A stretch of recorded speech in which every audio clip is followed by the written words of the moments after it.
महाराष्ट्र और बिहार देश के दो ऐसे राज्य हैं जहां अचानक ऐसी सत्ता पलटी कि हर कोई देखकर हैरान रह गया। महाराष्ट्र में जहां एनसीपी और कांग्रेस के दम पर सरकार चला रहे उद्धव ठाकरे की सत्ता चली गई, तो वहीं बिहार में नीतीश कुमार ने बीजेपी के खिलाफ ऐसा खेला किया कि एक झटके में आरजेडी और कांग्रेस सत्ता में आ गई और बीजेपी विपक्ष की कुर्सी पर जा गिरी। और अब लग रहा है बिहार और महाराष्ट्र की तरह योगी के यूपी में भी सियासी खेला होने वाला है।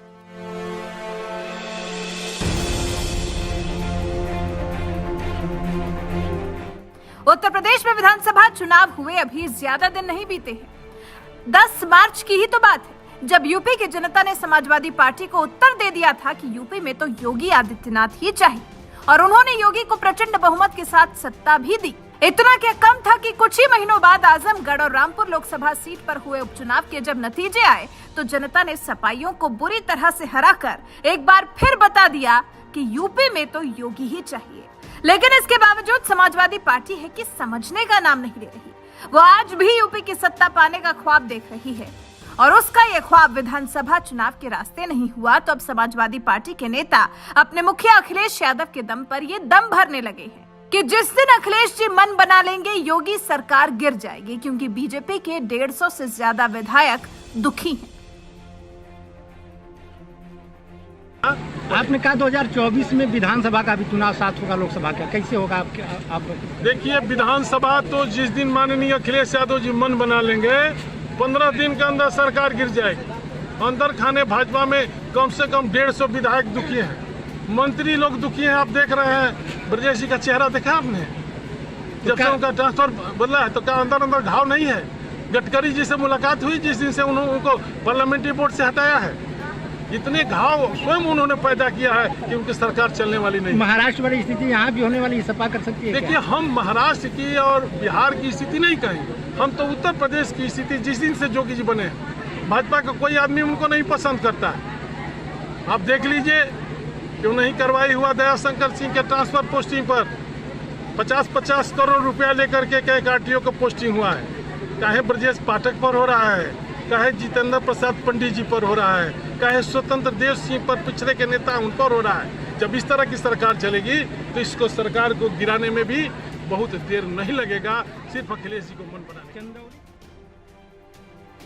यूपी की योगी सरकार गिराने का ख्वाब पालने वाले नारद राय कोई छोटे मोटे नेता नहीं है।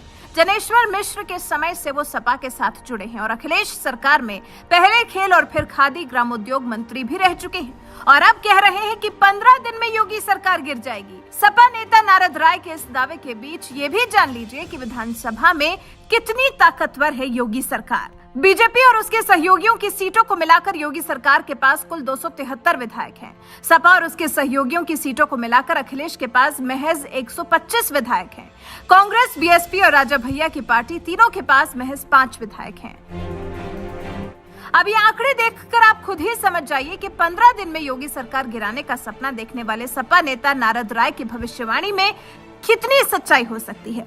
वैसे नारद राय के बारे में आपको बता दें, 2016 में जब अखिलेश यादव को प्रदेश अध्यक्ष के पद से हटाया गया था, तब उसके बदले में अखिलेश ने शिवपाल यादव समेत नारद राय, अंबिका चौधरी, ओम प्रकाश सिंह और गजाला लारी का मंत्री पद छीन लिया था। उस समय ये लोग शिवपाल के पक्ष में खड़े थे। अखिलेश ने इन्हें शिवपाल यादव की लॉबी का मानते हुए मंत्रिमंडल से बाहर कर दिया था। बाद में नारद राय और अंबिका चौधरी सपा छोड़कर बसपा में शामिल हो गए थे। दोनों को टिकट भी मिला था, लेकिन दोनों ही हार गए थे। उस वक्त नारद राय ने कहा था कि अखिलेश यादव ने मुलायम के साथ जो व्यवहार किया वो कोई अपने घर के नौकर के साथ भी नहीं करता। अभी तक वो मुलायम सिंह यादव के नाते अपमान सहते रहे, लेकिन जब नेताजी का ही अपमान होने लगा तो देखा नहीं गया, इसलिए सपा छोड़ दी। बलिया के कद्दावर नेता नारद राय की हालांकि दोबारा सपा में वापसी हुई और इस बार के विधानसभा चुनाव में उन्हें अखिलेश ने बलिया से टिकट दिया, लेकिन बीजेपी उम्मीदवार दयाशंकर सिंह से बुरी तरह से हार गए थे। हालांकि उस वक्त नारद राय की एक वीडियो खूब वायरल हुई थी, जिसमें वो अपने ही घर पर बीजेपी का झंडा लहराता हुआ देखकर कह रहे थे, ये हमारा घर है, हमारे घर पर भाजपा का झंडा लगाने वालों, हमारे दिल को तोड़ने वालों, भगवान से प्रार्थना करता हूँ, मैं किसी का बुरा नहीं चाहता, भगवान न करे किसी का बुरा सोचूं, लेकिन मेरे साथ गलत हो रहा है। इतना कहते कहते नारद राय बेहोश हो गए थे। भगवान न करे हमारा सहूर बदल जाए, हमारा सहूर बदल जाएगा, आग लगाने वालों आपका घर भी सुरक्षित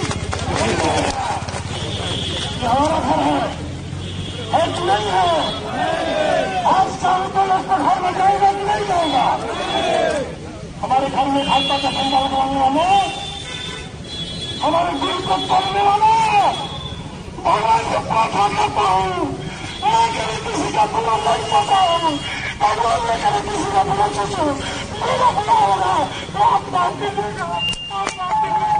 नाराज राज जिंदाबाद।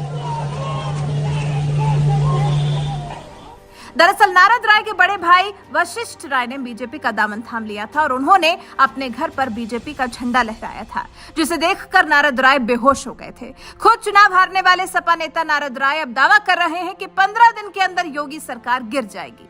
लेकिन आपको अब इनके दावे में कितनी सच्चाई लगती है कि कमेंट करके हमें जरूर बताना होगा।